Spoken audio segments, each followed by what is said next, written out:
21 leçons pour le 21e siècle de Yuval Noah Harari. Partie 3 sur 5.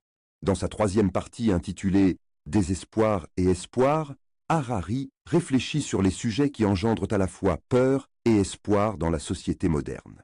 Le chapitre sur le terrorisme analyse son impact tant réel que psychologique.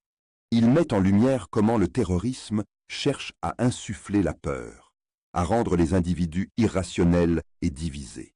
Il aborde aussi les réponses à adopter face à cette menace, soulignant l'importance de contrôler la peur et de rester unis et rationnels, et met en garde contre les menaces potentielles si des terroristes possédaient des capacités nucléaires ou informatiques. Dans le chapitre suivant, Guerre, Harari discute de la désaffection pour les guerres classiques ainsi que des nouveaux types de conflits émergents.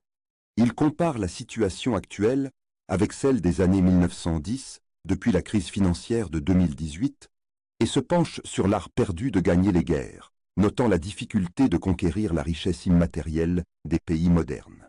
Malgré les dangers actuels, il indique que la bêtise humaine reste un facteur qui pourrait toujours conduire à la guerre.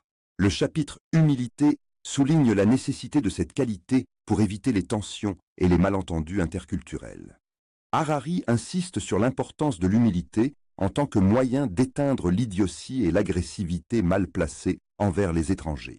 Il critique l'excès de fierté des peuples qui se perçoivent souvent comme les meilleurs, nécessitant parfois un rappel à l'ordre. Il fournit une perspective historique en utilisant la culture juive comme exemple, diverses influences ayant marqué l'histoire.